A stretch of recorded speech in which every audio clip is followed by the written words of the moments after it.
నమస్కారం. ఇది సంగతికి స్వాగతం. కడలిపైనే పోరాటం, తరాలు తరబడిన బతుకు ఆరాటం, హోరు గాలి ఉవ్వెత్తునెగసే సాగర తరంగాలే వారి జీవన నేస్తాలు. ఆటుపోట్లు వారి కష్టసుఖాలకు ప్రతీకలు. అది కేవలం వారికో జీవనాధారమే కాదు, అంతకు మించిన ఏదో అనుబంధం తాతల తండ్రుల కాలం నుంచి పెనవేసుకుపోయింది. కష్టాలు వారికి కొత్త కాదు. ఎగసిపడే అలలను సైతం అవలీలగా అధిగమించి నడి సంద్రంలోనూ చేపల వేట సాగించే మత్స్యకారులు వారు. తుఫాన్ల తాకిడికి, విపత్తుల విధ్వంసానికి గుండె ధైర్యం కోల్పోని గంగపుత్రులు ఇప్పుడు భవిష్యత్తును తలుచుకుని బేజారైపోతున్నారు. ఎందుకో తెలుసా? ఆ కారణం తెలియాలంటే నయా అభివృద్ధి మంత్రం మిగిల్చిన వారి ఈ కన్నీటి చిత్రాన్ని చూడాల్సిందే.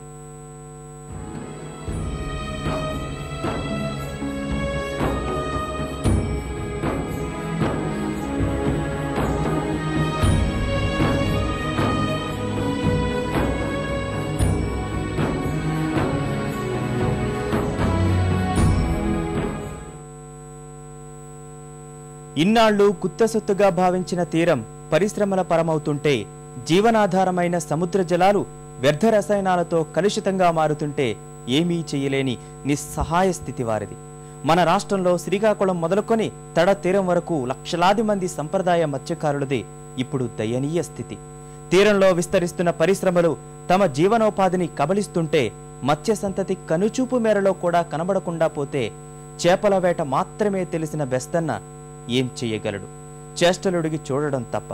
ఇప్పుడు మన తీరంలో జరుగుతోంది అదే.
గంగపుత్రులకు గడ్డుకాలం మొదలయ్యింది. ప్రాణాలను సైతం లెక్క చేయకుండా చేపల వేట సాగించే మత్స్యకారుల పరిస్థితి దయనీయంగా మారింది. చేపల వేట ద్వారా దేశానికి కోట్లాది రూపాయల విదేశీ మారక ద్రవ్యం ఆర్జించి పెడుతున్న వీరు ఇప్పుడు వేట చెయ్యలేమని చేతులెత్తేశారు. తాము ఈ బోట్లు నడపలేం బాబోయ్ అంటూ వైదొలుగుతున్నారు. చేపల వేట తప్ప మరో జీవనాధారం, బతుకు తెరువు తెలియని మత్స్యకారులు వేట నిలిపివేయడానికి కారణం ఏంటి? వారి బతుకు బండి ఛిద్రమైపోవడానికి దారి తీసిన పరిస్థితులేంటి?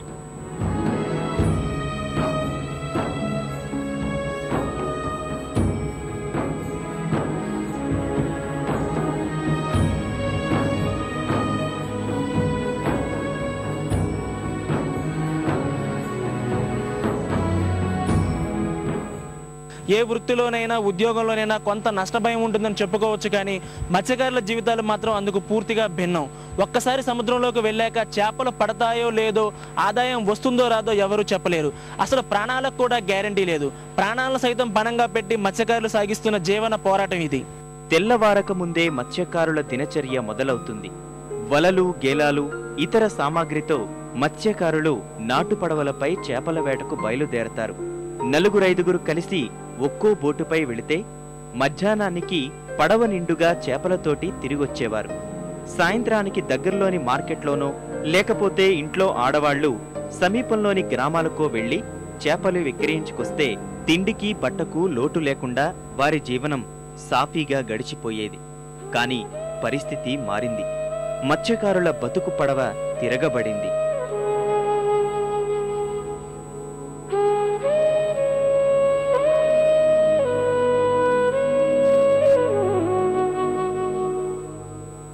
కోడి కూయక ముందే సముద్రంలోకెళ్లిన బేస్తన్న పొద్దుగురుకిన తర్వాతైనా ఇంటికొస్తాడో లేదో చెప్పలేం. ఒకవేళ వచ్చినా చేపలు దొరుకుతాయో లేదో అస్సలు చెప్పలేం. చాలా సందర్భాల్లో మత్స్యకారులు ఒట్టి చేతులతో వెనుదిరిగి రావాల్సిన పరిస్థితి ఏర్పడింది. తమను ఇన్నాళ్లు ఆదుకున్న గంగమ్మ తల్లి ఒడిలో తమకు జీవనాధారం దొరుకుతుందన్న నమ్మకం వారిలో క్రమక్రమంగా సడిలిపోతోంది.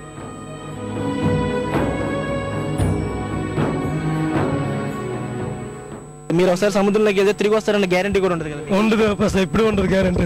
అంతే ఫస్ట్ 14 మంది వెళ్ళాం ఫిషింగ్. అసలుకి వెళ్తేప్పుడు వార్నింగ్ చెప్పిన తర్వాత మాకు ఓవలేసేసాలు ఫిషింగ్ చేసామాట. భారత్ నుంచి కష్టపడి లాస్ట్కి అసలు తిరగబడిపోయింది.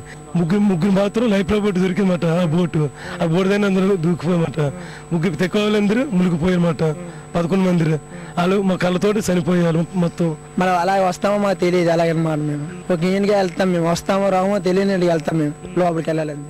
ఒకప్పుడు సాయంత్రం అయిందంటే చాలు వేట నుంచి తిరిగొచ్చే మత్స్యకారులతో, వారి కోసం తీరంలో ఎదురు చూసే కుటుంబ సభ్యులతో, దండిగా చేపలు దొరికే స్థానిక మార్కెట్లతో మన తీర ప్రాంతం కళకళలాడేది. రాష్ట్రంలో ఉత్తరాన ఉన్న కళింగపట్నం నుంచి దక్షిణాన ఉన్న కృష్ణపట్నం తీరం వరకు వేలాది మత్స్యకార గ్రామాలు నేటికీ సంప్రదాయ చేపల వృత్తినే జీవనాధారంగా కలిగి ఉన్నాయి.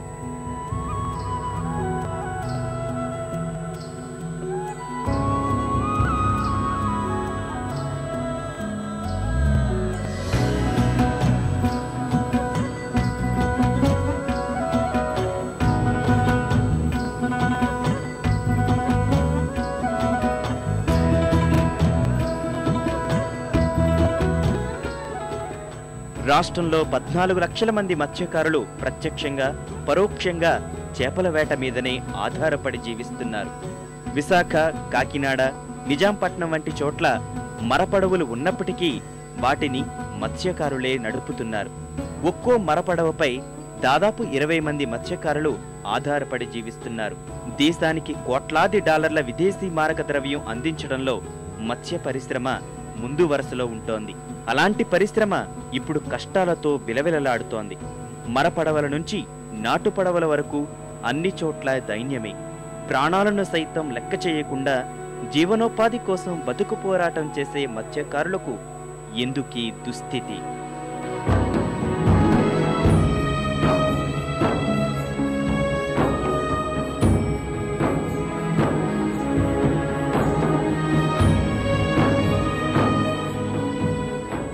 తీరంలో చేపలు దొరకకుండా పోవడానికి కారణాలు ఏంటి అని విశ్లేషిస్తే కళ్ల ముందే కటిక నిజాలు సాక్షాత్కారమవుతాయి. పరిశ్రమల విస్తరణ పేరుతో జరిగిన అభివృద్ధి గంగపుత్రులను ఎలా అతలాకుతలం చేసిందో, అభివృద్ధి పేరుతో జరుగుతున్న పరిశ్రమల విస్థాపనే మత్స్యకారుల పొట్టకొడుతోందన్నది కాదనలేని వాస్తవం. సముద్రంలో చేపలు దొరక్కపోవడానికి ఇతరత్రా కారణాలున్నా ప్రధానంగా కాలుష్య కాటే వారి జీవితాలను దెబ్బతీస్తోంది.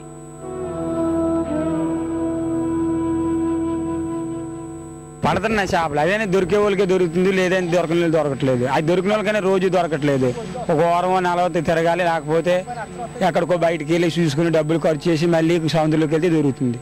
అంత పవిత్రం లేదు. ఇప్పుడు ఈ పెద్దవాళ్ళు వచ్చిన కానీ మా పాటలే పోని కొట్టించారు. ఆదాయం బాగుంది, మాకు బాగా జరిగేది. ఇప్పుడు ఈ పెద్దవాళ్ళు వచ్చిన కానిచ్చి రింగి వాళ్ళు వచ్చిన కానిచ్చి అసలే పాటలు మెరకెక్కిపోతాయి. కాలుష్యం వల్లే చేపలు దొరకడం లేదనడానికి ప్రత్యక్ష ఉదాహరణలు ఎన్నో ఉన్నాయి.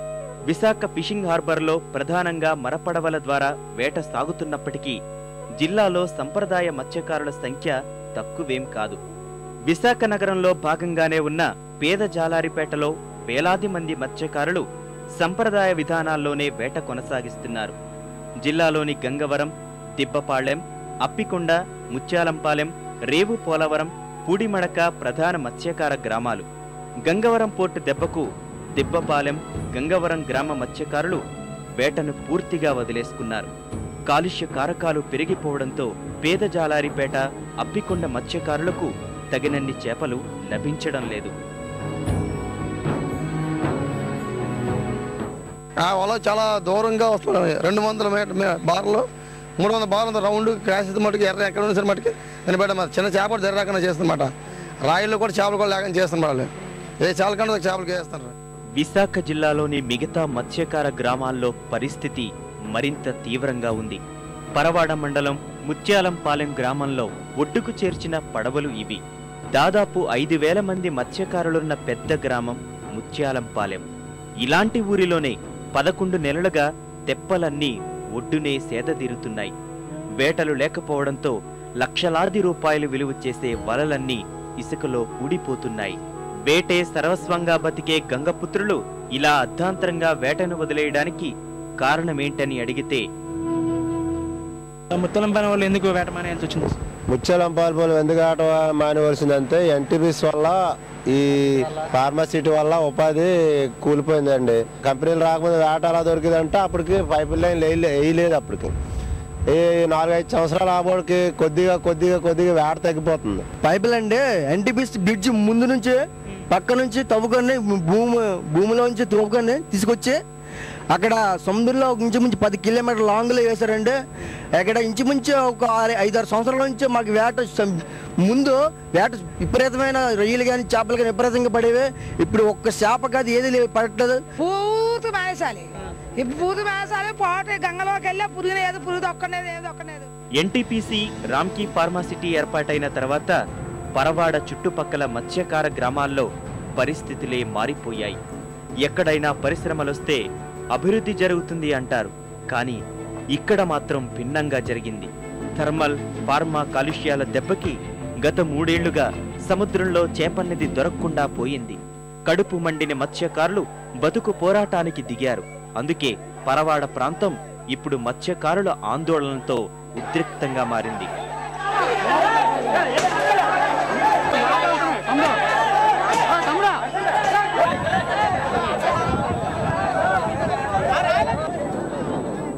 కిందటి ఏడాది నవంబర్లో వారం రోజుల పాటు పిల్ల పాపలతో బోట్లు వలలతో ఎన్టీపీసీ వద్దే వారం రోజులు గడిపిన మత్స్యకారులు 2 నెలల క్రితం ఫార్మాసిటీ వద్ద కూడా అదే స్థాయిలో ఆందోళన చేశారు.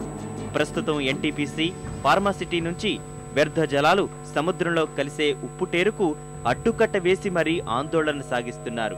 ముత్యాలంపాలెం తీరంలో ఇప్పుడు ఓ రకమైన దైన్యం కనిపిస్తోంది. ఆ గ్రామంలో ఒకప్పటి కళా కాంతి లేవు. దండిగా చేపలు దొరికిన రోజుల్లో గ్రామంలో మగవాళ్లందరూ వేట సాగిస్తే మహిళలు వాటిని చుట్టుపక్కల అమ్మి ఆదాయాన్ని ఆర్జించేవారు.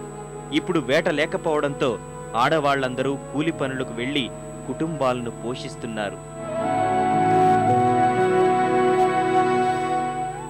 దీంతో ఇక్కడ ప్రజల జీవన విధానం కూడా మారిపోయింది.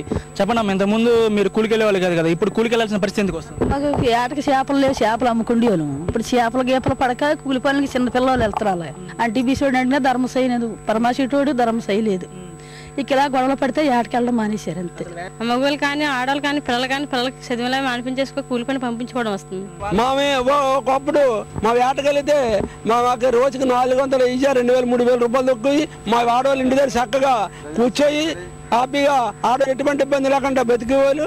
అలాంటి దానికి ఇవాళ ఆడవాళ్ళు రోడ్డుకి వెళ్ళి కూలి చేసి మగవాళ్ళు పంచే కారణం వచ్చింది. కాలుష్యంతో భవిష్యత్తులో తమకు వేట ఉండదన్న భయంతోనే మత్స్యకారులు ప్రజా పోరాటాలకు దిగుతున్నారు. విశాఖలో జరిగిన నష్టం కళ్ల ముందు కదలాడబట్టే కాకరాపల్లి, సోంపేట బేల భూముల్లో ప్రాణాలకు సైతం తెగించి అక్కడి మత్స్యకారులు థర్మల్ ప్రాజెక్టులకు వ్యతిరేకంగా పోరాడారు.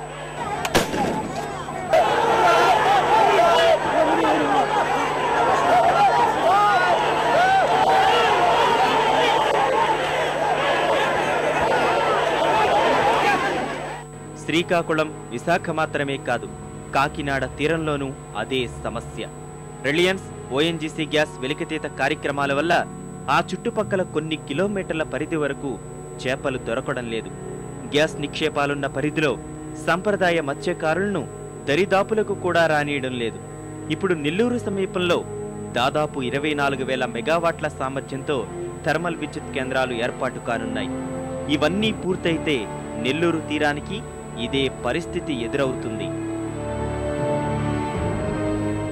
మా భూములు తీసుకొని మా గంగ సాధకం చేసుకొని రేపు మా మొగుడు సాధకం చేసుకుంటాడు, మమ్మల్ని కంపెనీ కమ్ముతాడు కలరి.